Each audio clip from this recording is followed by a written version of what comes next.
Goodness me, what a fiasco tonight. Oh.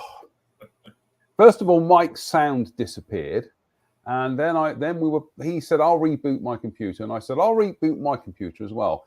Unfortunately, in rebooting my computer, it then went, oh, rebooting, we'll do an upgrade then. And I'm like, no. And anyway, apart from that, everything's fine.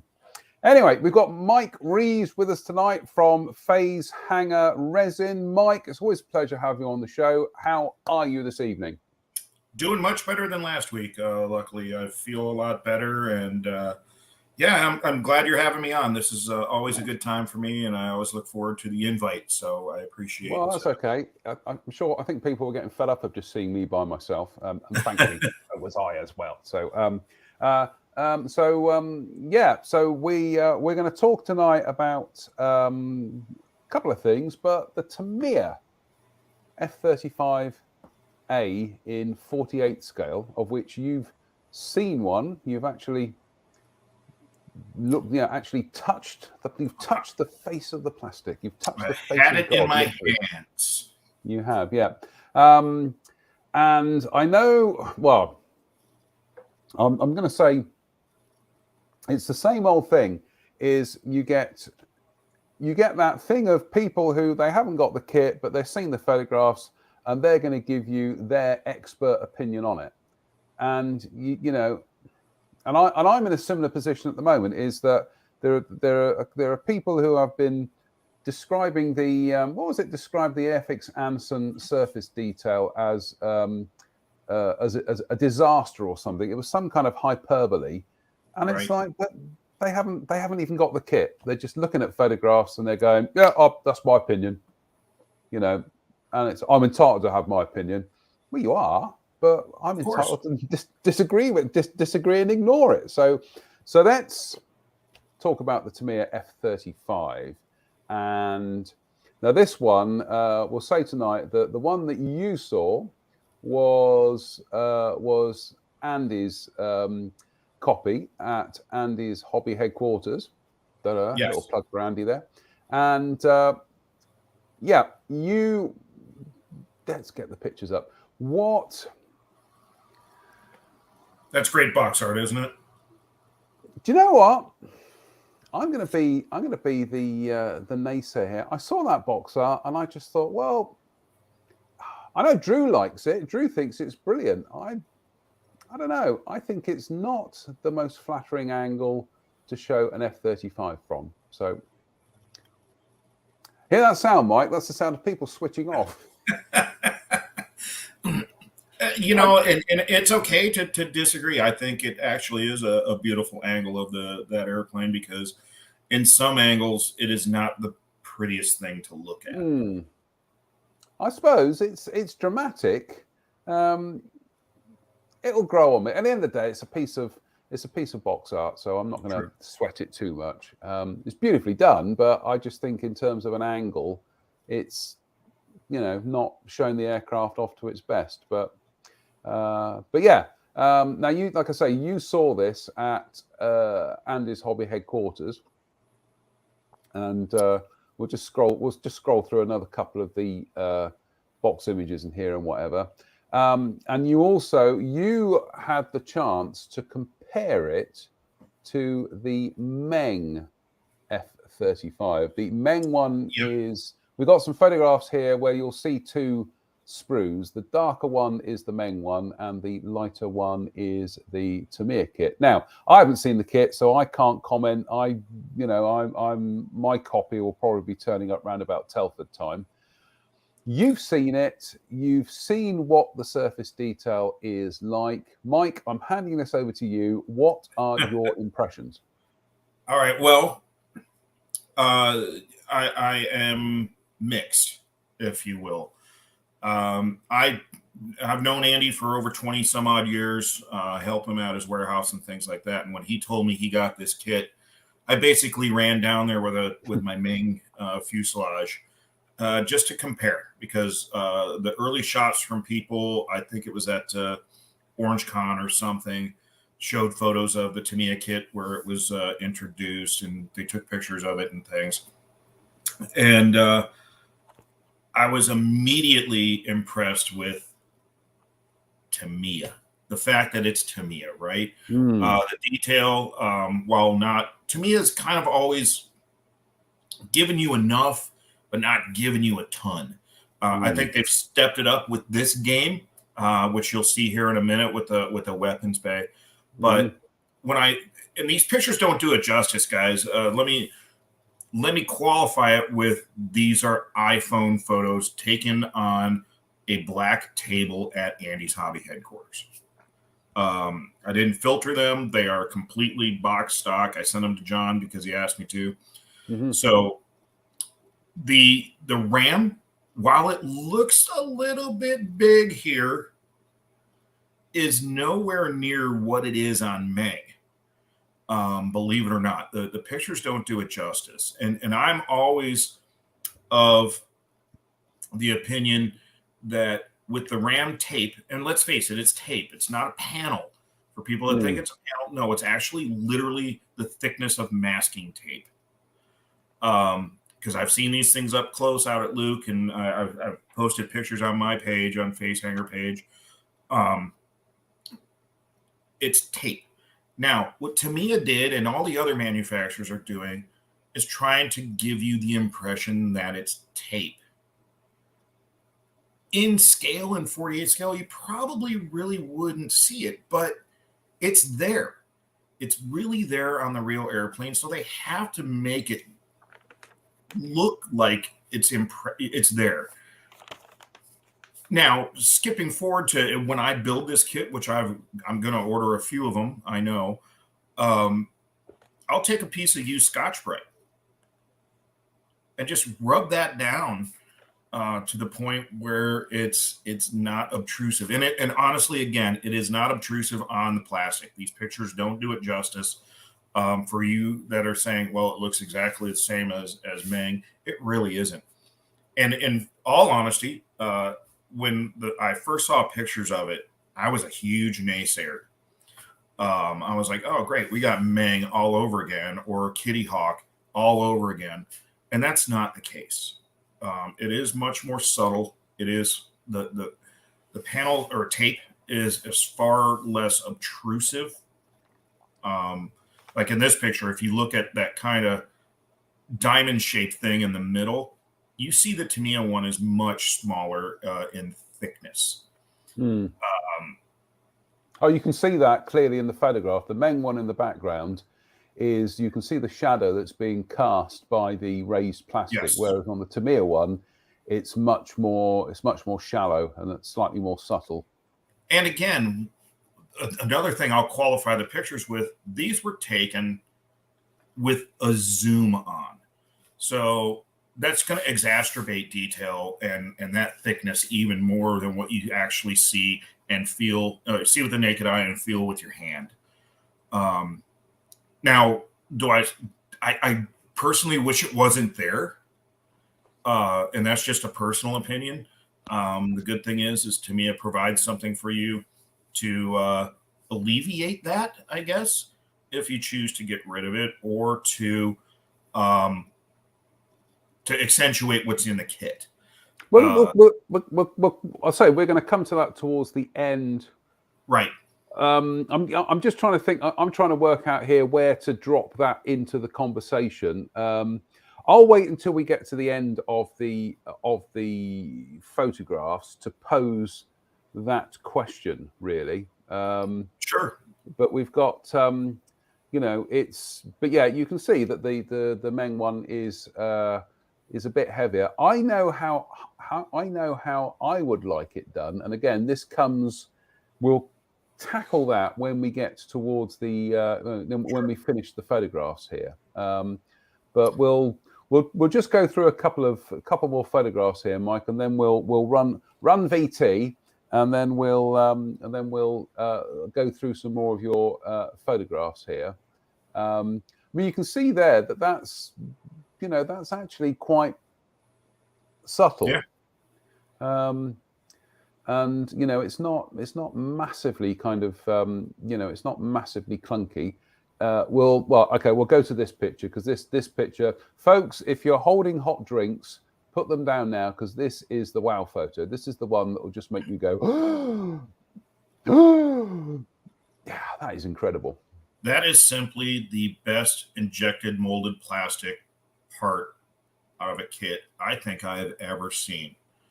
That weapons bay is absolutely brimming with detail. And for those that are going to go, oh, I'm going to go get the Ares one when it comes out, why bother? Yeah. I mean, that thing is just standalone, beautiful. It's a shame that Industrial Light and Magic, well, mostly no longer use miniatures for films. They have been using them on The Mandalorian and a couple of other shows, but that is the kind of thing that back if this kit had come out back in the 70s and 80s, the Tamiya F-35, they would have been buying them in bucket loads and using this to decorate Star Destroyers. That's Greebly Central, that is. Well, and if you notice, I only see literally one pin mark, and that's at the kind of the bottom of the photo where the two big holes are, right where the landing gear plugs in. Yeah. Once the landing gear is in there, you're not even going to see it. Oh, that pin mark is extra detail. Yeah, it could be. Yeah. Real quick, Steve, you were asking what's on the nose of the Meng one. It's a protective little sprue, so you don't chip the tip of the nose. Mm-hmm. Yeah. Yeah. I mean that is, bear in mind, Mike. I've said this before, and I'll say it again. I'm not even ambivalent about the F-35. It's just not an aeroplane that I find at all interesting, right? There's nothing wrong with that. And I just, people go to F-35, and I'd be like, well, fall asleep. Then when I went to, this is going back 2 years ago, when I was asked to build one for the little Itileri one for the hobby company. Oh, yeah. And I thought, go on then, I'll build it and whatever. And yeah, that's their 72nd scale one, and the detail on that's a bit, it's a little bit heavy. But by the time I got to the end of it, I really liked that model, and I liked the character that the kit gave you in terms of when everything's open and you've got the fan doors open and the weapons bay open and everything like that. I kind of thought, do you know what? I still don't like it as an aeroplane, but as a modeling subject, I actually think it's really cool. And when I see this, I think, yeah, that's really cool. Actually, that's absolutely stunning. And we'll just go to a couple more bits, then we'll run the VT. That's the cockpit. People will say, well, that's not very well detailed, but have you seen an F-35 cockpit? There's virtually very few switchology things in the cockpit of the real one. And we also get a rather splendid figure. I mean, goodness me, that's on a par with resin casting. That is just phenomenal. The undercuts on the life preserver there, that is amazing, really. I don't know how Tamiya have done that, other than that is absolutely phenomenal for injection molded plastic. Let's run the Tamiya's own little short video about the kit, so people can see what's actually involved. What's actually involved in it. So let's as they say, run VT.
Wow, that's pretty amazing.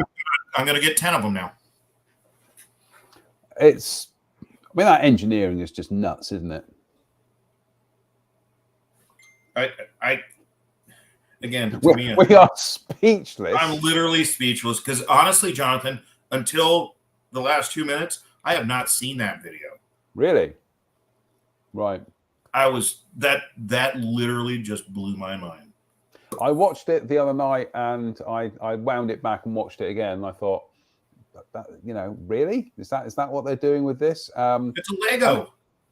I was just going to say it looks like a Lego model, but I tell you what I really liked, apart from everything in that, is the way that they've done the nozzles, that you just clip all those pieces in there. That's it. I know some people are probably looking at that and thinking, well, why haven't they? Why aren't the lift doors open on that kit? It's an F-35A. Everybody doesn't have them. So it's. I mean, like I say, I'm fairly lukewarm about the F-35, but you can have subjects that don't necessarily interest you, but you can have models that do. Spitfire. Spitfire. Yeah. Well, yeah, but you can have it'd be something you think, no, I'm really not interested in that, but then you're presented with a decent model of it, and then you think, no, I've got to build that. I know Drew definitely wants to build one of these F-35s now. If I had the opportunity to make one, I'd make one. It just looks incredible, And like I say, I'm not a fan of the F-35. I really am not. So it's not like love of a subject is colouring my judgment here. It truly isn't. Let's have another look at some more photographs here that you took at Andy's hobby headquarters. That's the landing gear. We will come to viewer comments in a minute, so don't worry, folks. Keep the comments coming, and we'll come back and address them. So that's the landing gear there. And again, there's some quite nice touches there, the way they've designed it so that it all kind of locks together. Right.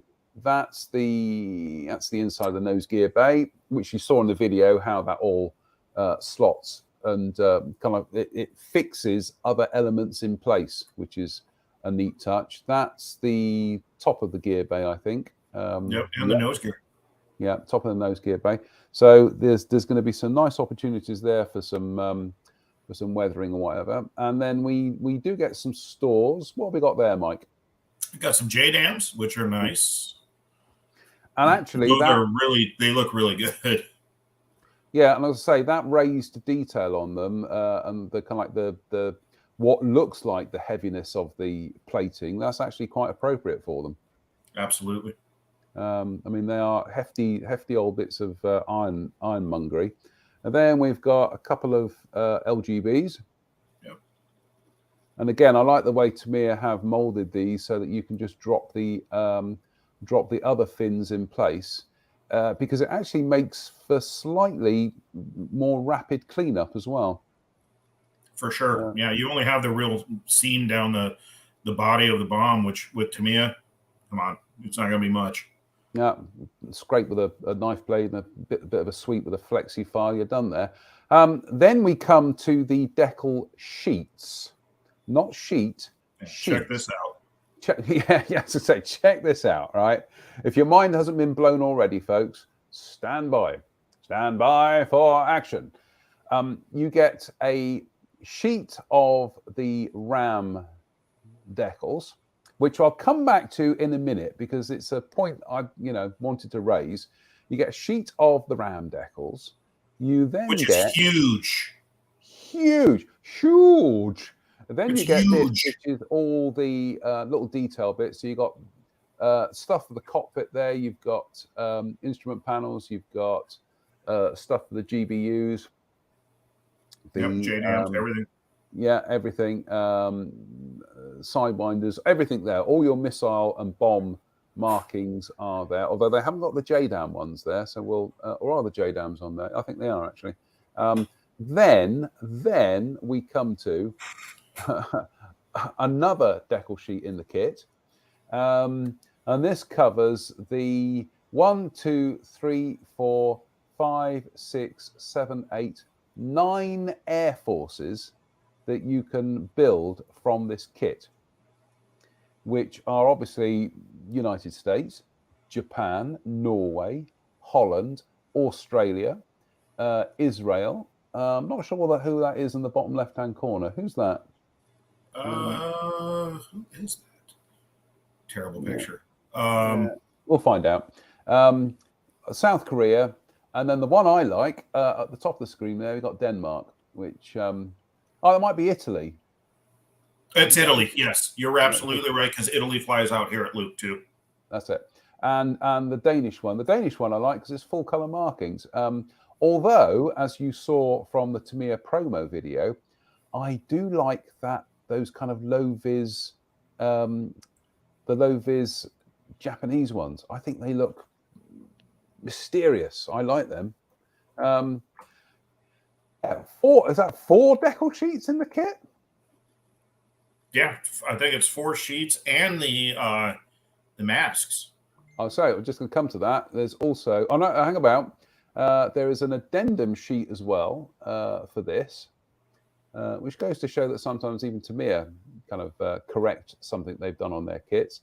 Then you get a sheet of kabuki tape with all the canopy masks and stuff on it. Yep, and for that flare and everything on the nose and all that good stuff. Yeah, I think those are light masks too. The little ones, I think, for the wingtip and strobe lights and all that. Yeah. Again, it's kind of like they don't give you a decal sheet; they give you decal sheets, and that is just amazing attention to detail. I know there's been some murmurings by modelers. You know what they're like. We are of them. That the price of this kit, people going, oh no, that's far too rich for my blood. Which is fair enough. We can understand that for a lot of people, they're having to watch their budgets, and and these are plastic luxuries ultimately. Absolutely.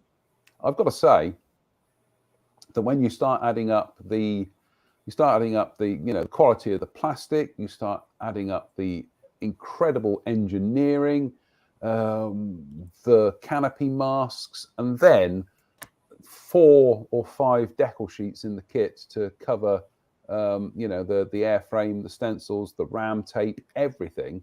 That's a phenomenal package, and that's not cheap. It's not cheap to produce either. That's a phenomenal package. Well, and let's also not forget that plastic is expensive now. You know, for them to do all the extrusions and all that, and not to mention, God knows what it costs to make the molds and things like that. So there has to be a return and a profit on this stuff. And $100 now for a quality kit like that, versus I remember back in the day, 20 years ago, when the Hasegawa 48 scale F-18 was hitting $80, $85.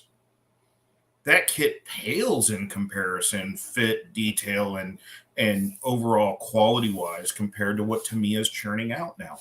Yeah, there's a reason why Tamiya is at the top of the hill, right? I built the Hasegawa Hornet when it came out in 1992, I think. Yeah, it was. Beautifully molded, but goodness me, the fit of it in some places is very iffy. It's very, very iffy. Right, we're gonna come back to this. Actually, we are going to come back to this because you mentioned the ram tape, and you know, this is Meng at the bottom and Tamiya at the top, and how they've decided to mold the ram tape in place. And you know, we are going to, you know, people are going to say, well, how can you mold the ram tape when it is literally on the actual aircraft? It is the thickness of masking tape. Now, this is the thing I kind of understand, but I don't understand, is that Tamiya do that, but then they give you a decal sheet of the ram tape. Now, to my mind, I think the perfect F-35 kit, or the near perfect F-35 kit, when it eventually arrives, you can do the ram tape in terms of engraved lines, but you don't raise it as detail. You leave an indication on the kit, then you let the decals do the work for you, because the decal at scale is going to be equivalent to what the real tape is on the aircraft. Absolutely. Is that a fair assessment to say, Mike? I think so. And here's the other thing. I think when Tamiya started engineering this kit, and I would say this about Meng, I'd say it about Kitty Hawk, everybody else, it was probably really early on in the F-35 service life. Since probably the last 2 or 3, maybe 4 years, the F-35 has gone through a complete renovation when it comes to when they have to be repainted. So the ram tape is being applied during the painting process, not afterwards. So the tape isn't nearly as visible anymore under this basically a have glass type of paint, versus, you know, when we first saw them, the F-35 almost looked like a gunship gray, maybe a little bit lighter, maybe a dark ghost gray kind of color. I don't know if anybody ever really knew the real FS number. I know I didn't. And the tape was darker. Yeah. And I think that's what you're seeing in the pictures I sent you, that I posted a bunch on my face hanger page on Facebook, where you could see, like, that's the new paint. Yep. There's very little ram tape visible. These are pictures I took. So, you know, that airplane, you barely see the ram tape. But you see when it hasn't gone through corrosion control, or quote unquote the paint burn, they look pretty sweaty and gross and have that ram tape really visible. But the new paint, I mean, that right there tells me I could probably kind of scrub down, and you could see, like, right past that kind of like a rectangle thing on the right behind the roundel for Norway, just below it, you could see that little ridge of where maybe some ram tape is. But it's the same color as the airplane. Yeah. I say that Norwegian one looks exceptionally smooth, especially across the top of the spine behind the cockpit. I mean, obviously these photographs are taken in slightly in shadow with the sun behind them. Yeah, and that's just a light here in Phoenix. But this is another airplane coming in on the same runway I just ran across the other way, and that one hasn't gone through repaint, and you can see that ram tape shadow all over. Just interesting. I'm just looking at another couple of the ones that you sent through. This aircraft. Just having a quick look at that one. Yeah, this aircraft has got some very interesting markings at the top of the fin. Oh, and by the way, Jonathan, I found out that Caracal has released the sheet with this jet. Yeah, nice. But yeah, they've got it's got across the top there. There's a Norwegian roundel. There's some other markers. I can't quite see what they are. Perhaps I'll blow up one of your original photographs here to have a look. I think it's their squadron patches for the squadrons that are going to operate the F-35. Right. I can't do it on screen here, but I can do it on my MacBook here. And I'm just having a look. Do you see the tail art, though, behind the flag? I can see it. Yeah, what it is, yes, I can see it now. It's the Norwegian roundel. Then behind that, it's a swirly Norwegian flag. Then there is then there are the squadron badges. But then actually on the fin itself, behind the little triangular swash, there is some... there is a bit of artwork, great big piece of artwork. Unfortunately, in this photograph here, it looks like it's. I'm just going to call one of the images up here, Mike. So bear with. On this here, it just looks like weathering, but when you actually look at the photographs, share screen. Here we go. I'm just going to share screen here. So there we go. When you actually see it in the photographs, you can see that there is actually right. Let's try and zoom that. Actually, I've got to crop it. Bear with. Hang about. Let's just go in there and crop that. Dun, dun, dun, dun, dun, dun. All right. Sorry about this, Mike. Just about to crop your photograph. No, you're good. And it's funny because I didn't notice that until I sent it to you. Right. Let's try again. So present. Share screen. Oh, I wish there was an easier way that you could do this, because it's just a pain dans le derrière. It really is. That's the one. There we go. Right. Oh no, I've got that one, wrong one up. That's why. There we go. Yes, you can see it now. So you can see the Norwegian round. You can see the flag. You can see the squadron badges, but you can also see that artwork behind the triangular swash there. So that's nice. I like that. Forget what I said about the Japanese ones. That's the one I'd like to make. Yeah. I get the feeling if like I just said, Caracal has released that one. Right. I get the feeling if Drew's watching this, that's probably the one he'd want to build as well. So I'll let him have that one. But yeah, it's we're just going through these photographs again. That's the American one, U.S. Air Force one, and these are the Norwegian ones with that nice artwork on the fins. But yeah, it's again, you can see that the tape discolors the surface, but it doesn't necessarily kind of add any kind of raised detail to the surface. And I think that's the thing that really throws people when it comes to the F-35. So it almost reminds me of like a leaky SR-71. Yes, where fuel just leached out of all of those panels, and it darkened the airplane where it is. And MF Doomer TV ram tape is radar absorbing material tape. Yeah. In fact, we're just going to go to the comments here now. Actually, let's get rid of that. Bye. Let's go to the comments. Right. Hello, everybody. Sorry, we've been we're a bit late tonight trying to get the my MacBook not to update at the last minute. Those of you who remember the two festival modelings, it did that on both opening days. It just decided Are you doing something? Yeah, we're just about to start a modelling show. Oh. Well, so are we. Well, okay. Well, I'll do an update. And it's like, no, I don't want an update. No, too late. I'm doing it now anyway.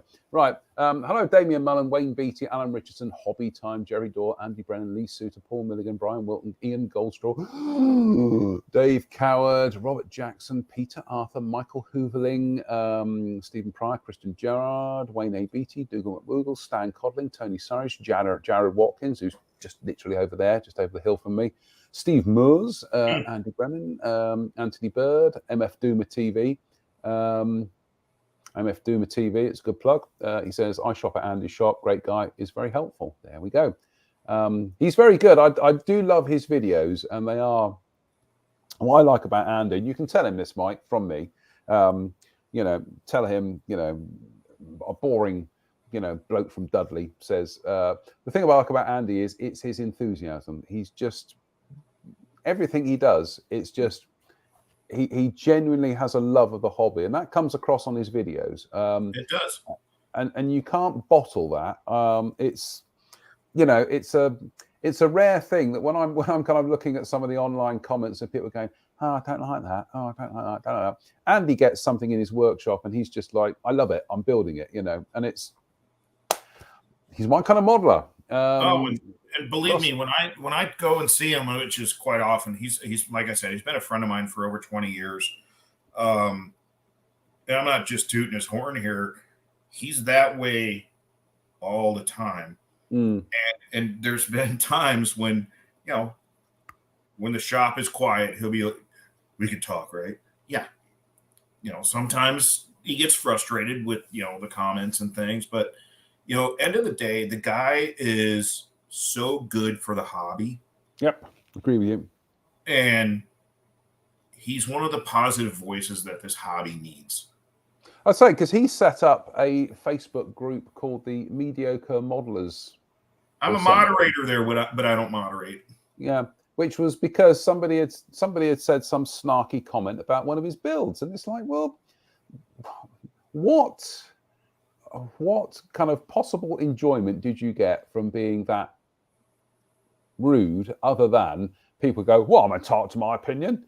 And it's like, you are, and we're entitled to ignore it. It works both ways in this world.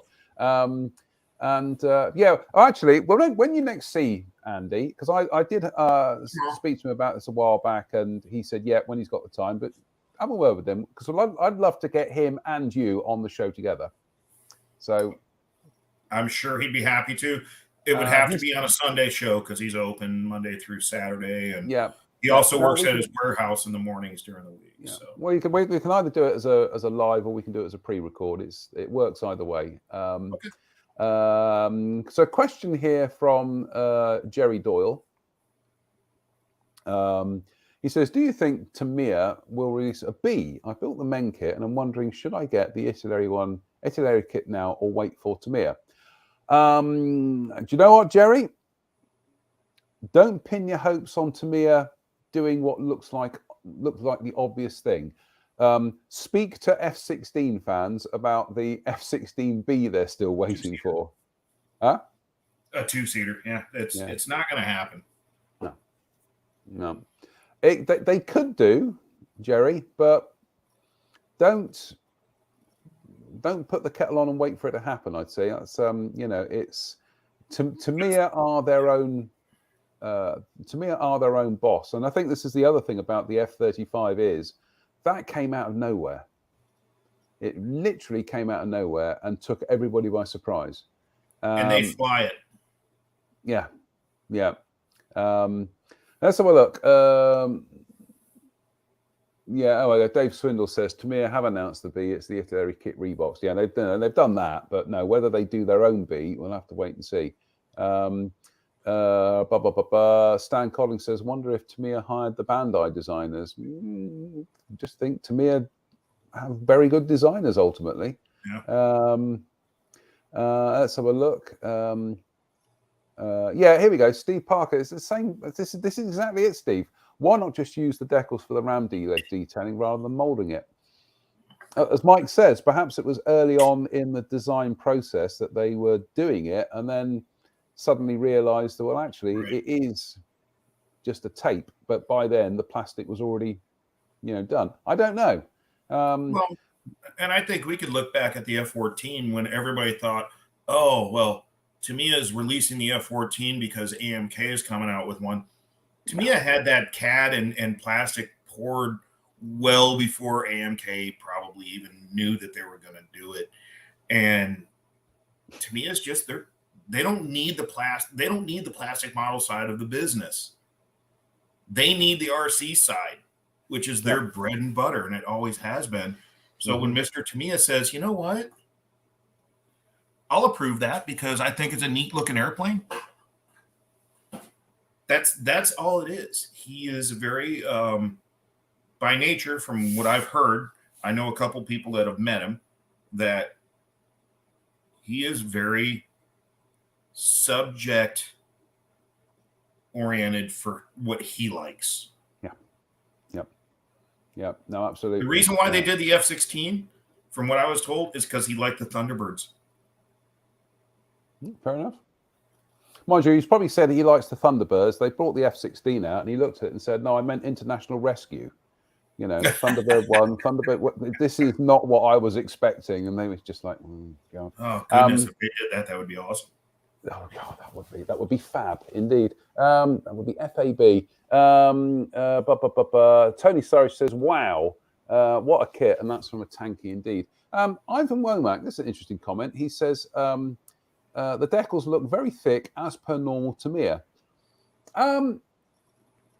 That's a perception, Ivan. I've got to say, and Drew's done this as well. Modern Tamiya decals are not thick. Nope. I can't get it out of the case right now, but I built the Tamiya F-14D out of the box using Tamiya decals. They work just as good as Cartograph. Yeah, they were just as good. Yeah, I don't. It's a perception, and it tends to run around. It gets repeated. Not having to go at you, Ivan. Honestly, it gets repeated, but it just honestly, I think Drew proved this by getting one of his engineer's micrometers out. And he actually measured the thickness of the decal, of a Tamiya decal. And then he measured it against the Cartograph one. It was negligible. It really was. And do you remember back in the day, Jonathan, when Cartograph first came out and people were saying, oh, they're stacking their layers. Their decals are too thick. They're not micro scale. Who's the biggest decal company in the world right now? Yep. No, it's funny. These things get attached to you get attached to kit companies and products and things, and it can be very hard to shake it because people just people just say it, and it's like, well, is that true? Is it actually true? Are those decals really thick? It's well, like I say, we're not having to go at anybody here. We're just No. we're just commenting that the so you've got a couple of things here. Is Christian says the thickness of the Tamiya decals alone would be sufficient for a proper ram tape replication. Yeah, exactly. Well, I would say, Christian, just the thickness of any decals would be sufficient for the proper ram tape.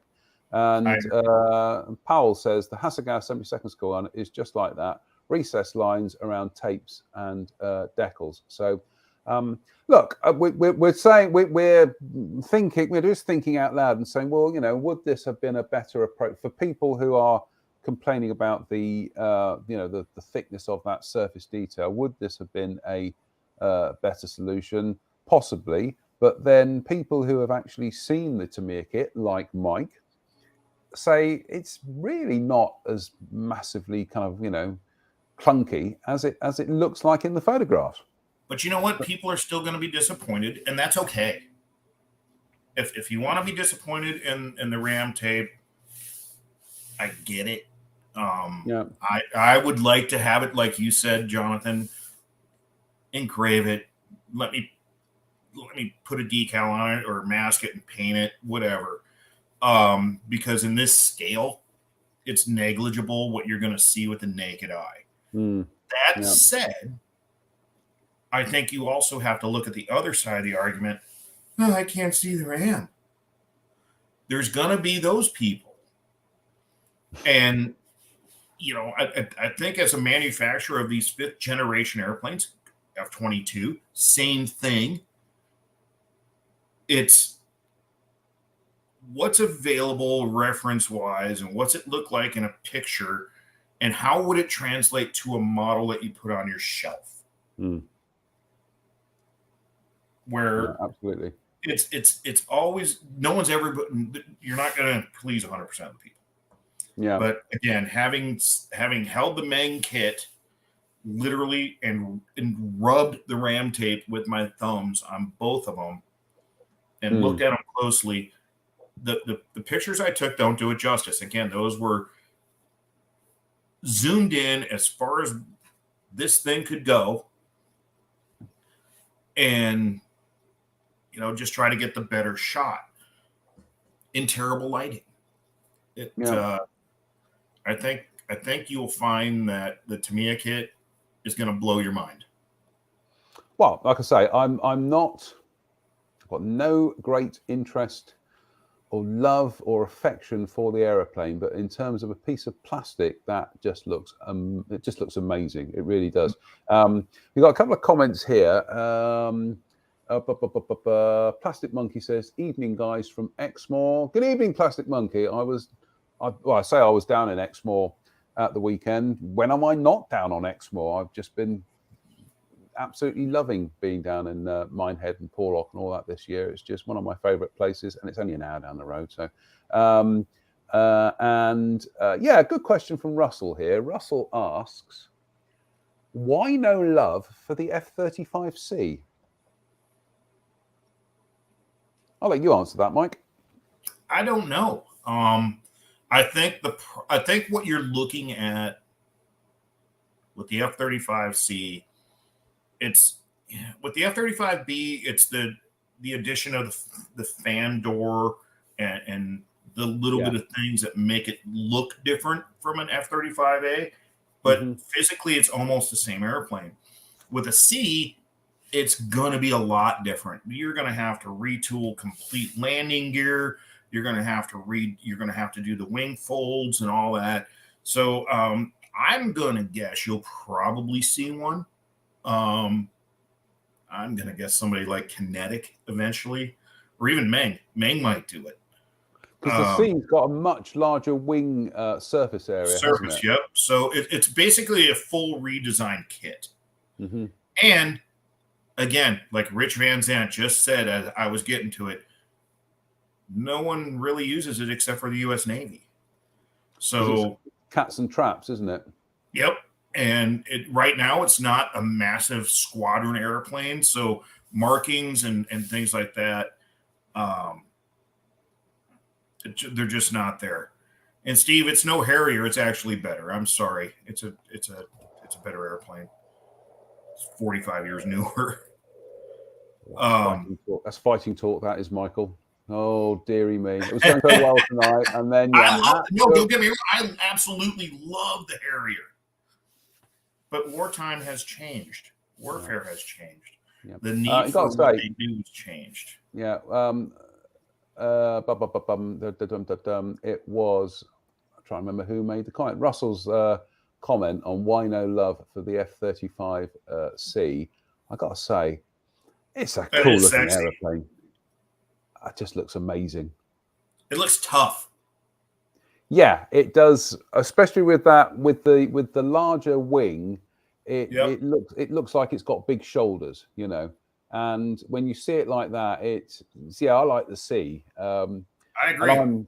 I am completely biased towards, as you may have noticed on this show, is I like aircraft with folding wings. I like to model them with folding wings, and everybody else doesn't. So I'm on my own on that one. But when I see that, I think, that's great. But as I say, compared to the others, compared to the F-35A and the F-35B, which are very much international aircraft, C isn't. Nope, not yet. Not yet. And I think the Royal Navy looks like a monster, doesn't it? Yeah, I think the Royal Navy were thinking of buying the C at some stage. This is back in the time when we kept flip-flopping which version of the F-35 we were going to be buying. So unlike us to keep changing our minds, U-turning. I'm just seeing in that photograph here that there's on the outer folding section of the starboard wing, it's got navy on there, which I just like. And I can see why people like the C, because that is just a fabulous looking aeroplane. And yeah, I'm holding my hands up. I'm becoming a convert to the F-35. Hey, Steve, I'm not off of Spencer's Christmas list because I just sent him a monogram prototype F-18. So, and a multitude of other things, including a Harrier, which I think he just built. I think he got from me. So Spencer and I we're tight. Yeah. Spencer's. If you haven't seen that, go over to his Kitbox Facebook page, or I think we even posted a link to the Interesting Modeling Co. because it's Spencer amazing. built the it's the Revell 32nd scale Revell Harrier, but he built it as a it's a late P1127 early production Harrier. So this is the thing about the Revell kit, is that back when they toured that in 1970, whenever they kind of based it on the very late production P1127s. I think within about a year, Airfix released their 24th scale aircraft, and they based that on the production GR1. So the late P1127s have slightly different intakes. There's just little details on them that are subtly different. But Spencer's model is absolutely amazing. It's just you have it there? Bring it up. Sorry? Do you have it there? You could probably bring it up. I could probably bring it up. Yeah, let's see if I can. Yeah, that's all right. Let's try and bring it up then. Un momento, per favore, folks. We are going to go onto the Facebook and while you're doing that, Christian, honestly, I have not seen the Trumpeter 32nd scale kits, so right. I personally don't have any opinion on them. I haven't read much about them, but it could be one of those things where Trumpeter gets it right. I don't know. Yeah, Trumpeter gets it right. Not words you usually not words you usually hear when it comes to their aircraft. That's like saying Kitty Hawk got it to fit. Those don't work either. Yeah. This is the frustrating thing, is Trumpeter can mold kits, and they can mold them to a very high standard. Unfortunately, their research a lot of the times does let them down. They are a little bit naive when it comes to kind of research and stuff. Right, here we go. We'll just show these very briefly. These are shared from our page, and these are Spencer's 32nd scale Revell Harrier P1127. So this isn't like the people get their Harriers mixed up. They tend to think, oh, isn't the P1127 the Kestrel? No, the Kestrel was a completely different evolutionary line from the Harrier. This was pretty much when they were getting it up towards the GR1, but they hadn't come up with a name GR1, so it was still P1127, Harrier P1127. What a beautiful airplane. Yes. And I can tell you, if you followed Spencer's build blog on this, the agonies he went through to get that nose right, of smoothing it and getting that transition into the pitot and everything. I mean, he must have reworked that about 2 or 3 times. But I'm biased. I love the Harrier, and I especially love the early first gen ones. But what a beautiful model, and just the way he's got that mix of the grey and the kind of the painted aluminium and the metal areas. It's just ridiculous. And that's the old 32nd scale Revell kit. I've got that kit. I've got that kit up in the attic. I just honestly, I wouldn't want to build it now, because having seen this, I'd be like, well, throw it away. Yeah, I'm never going to do anything as good as that. And like I say, Spencer also rescribed some of the detail, also went over it with the riveter and everything. I mean, there's a reason why.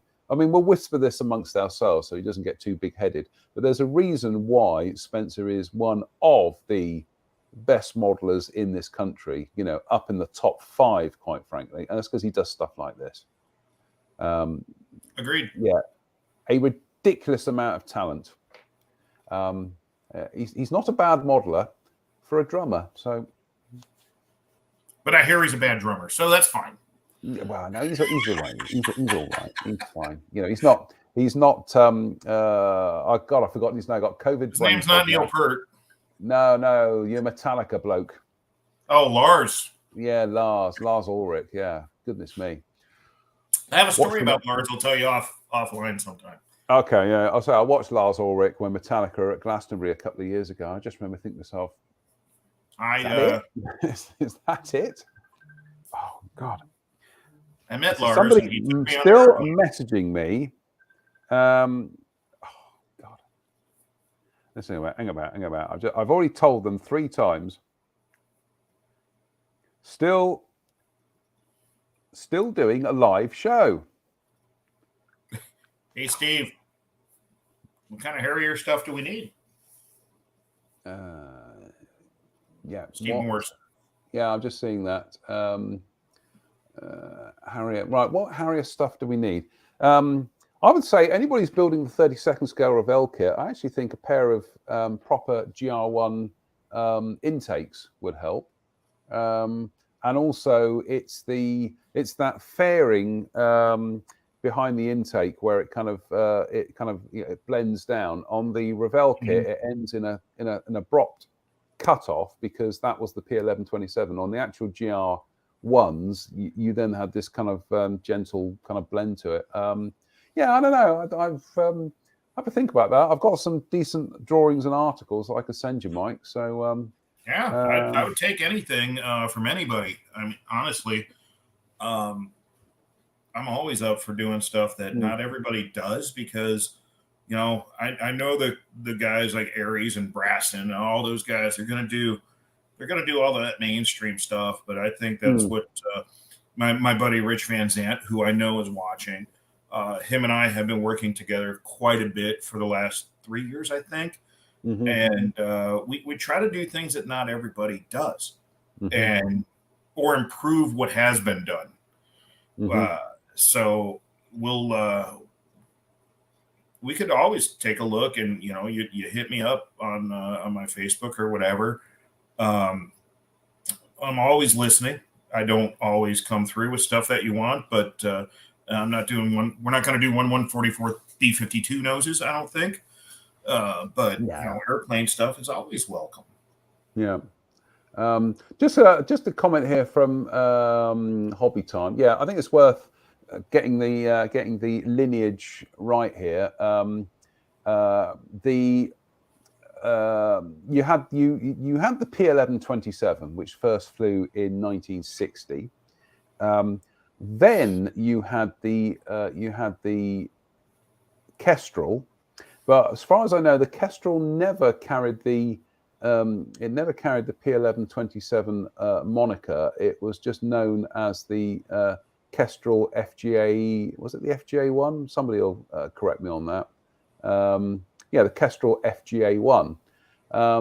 But then, after the development of the Kestrel FGA1, then there was the P1127 RAF. Now, the P1127 RAF then started incorporating a lot of the features of the Harrier, which was certainly the wing shape, the intakes, everything. So it's markedly different. When you see the original P1127 with the very straight wing, and there's it looks ish, but it isn't. And then if you compare a P1127 to a Kestrel, because I remember thinking in my shallow youth as a teenager that if I could get hold of a P1127, I could then make a Kestrel. No, it's a completely different aeroplane. And yeah, it's all. Gotta say, I actually think if any kit companies are out there and are, listening, I actually think a kit of the Kestrel would be good. I think it's a significant enough aeroplane that it would it would carry its weight, I think. Others may disagree. But yeah. I'm not going to disagree, but I'd rather have a new Concorde. Right, which scale? Any scale. Right now, there's no good ones out there that are, I mean, the old Airfix Heller kit, right? Which... No, it's a Heller kit, Mike. It's a Heller kit. Oh, it is Heller. Okay, it was a Heller mold. No input on that kit whatsoever. I just think a Concorde. I mean, kind of like when AMT did the XB70. It's such a dynamic part of aviation history that has never been fully represented for what it is. Mm-hmm. You know, hands off to the Brits. I love Concorde. I mean, blimey. I mean, my life. So much of my life grew up with Concorde, right? And I can remember watching. I can remember reading about it in books and magazines. Then in 1970, was it 75 or 76? 75 rather, early 76, when they did the inaugural flights from the UK and France. So you had the Air France one and the BA ones, and they were doing the first transatlantic passenger flights and whatever. I remember coming home from school and watching live on television the coverage of the pair of them taking on a split screen of the pair of them taking off. You see, wow. And then it was like a few months later when I was at my grandparents had this farmhouse in a place called Hurst in Berkshire.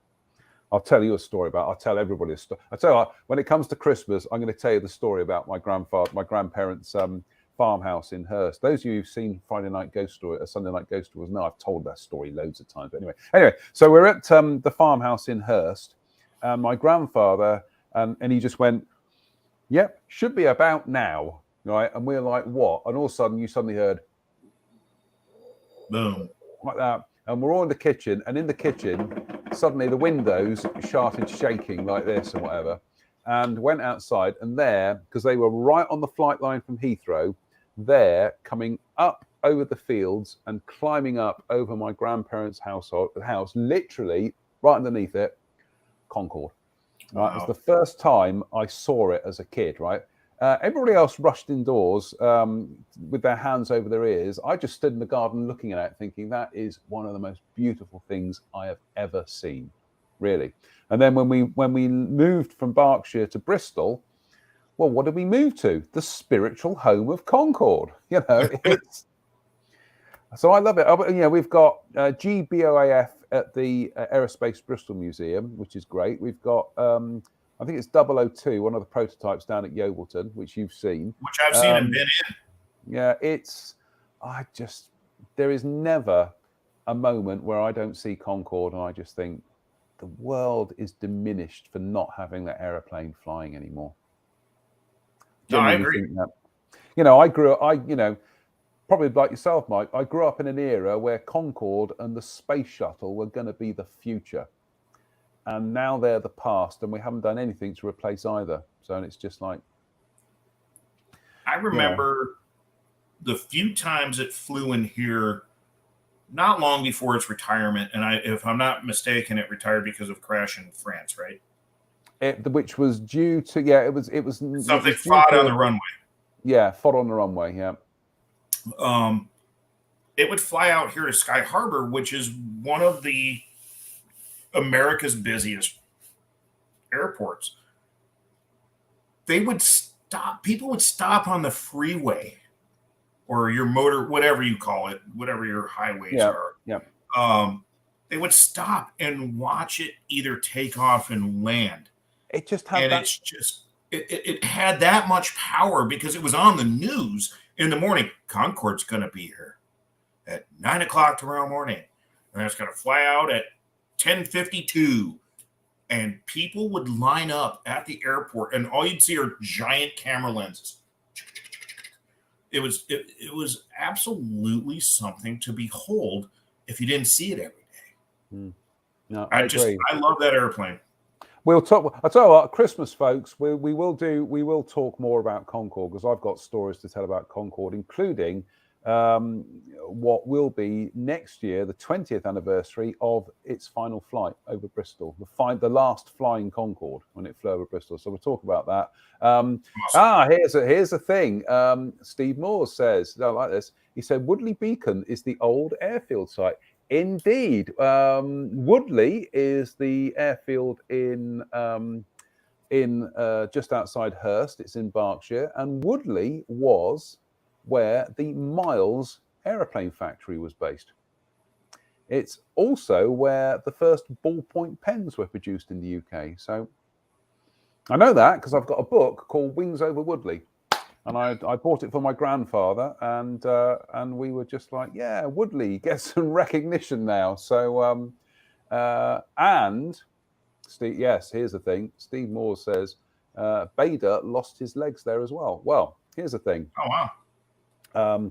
My grandfather was drinking in a pub in, I'm trying to think where it was now, not Twyford, it was somewhere around there, on the day that Douglas Bader crashed his sports car into the bar. So.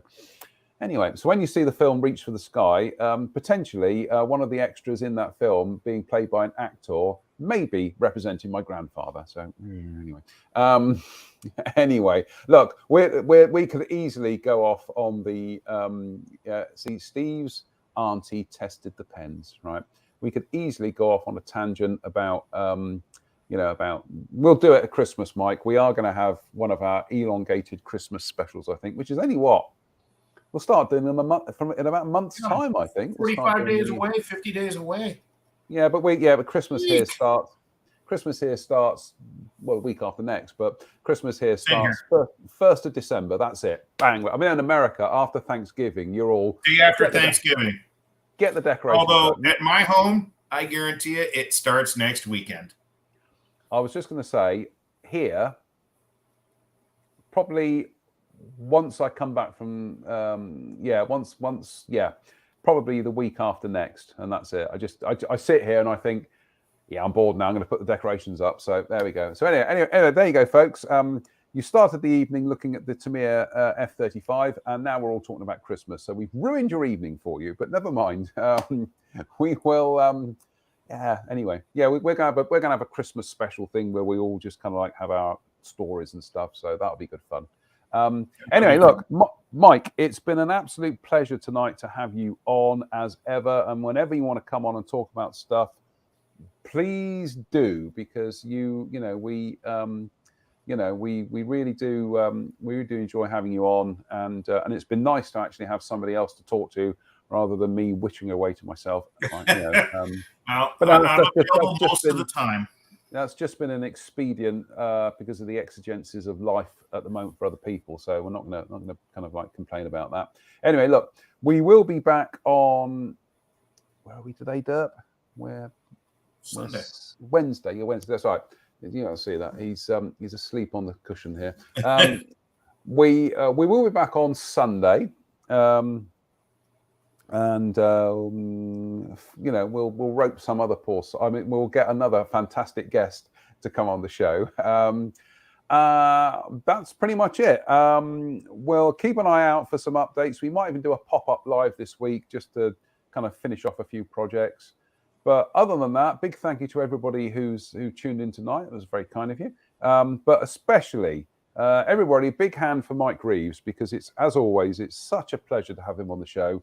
And Mike, we'll have you on anytime you want. Anytime. And you know what? It was nice to not sit and talk about Phase Hangar. It was actually fun to talk about just model building and other stuff. I mean, these guys, I would hope, know where my website is and all that. Well, we'll do that. We'll do that at some stage. We'll get you back on and we'll talk about We'll find a modelling topic and something from your youth, and we'll do that. I think it'll be great fun.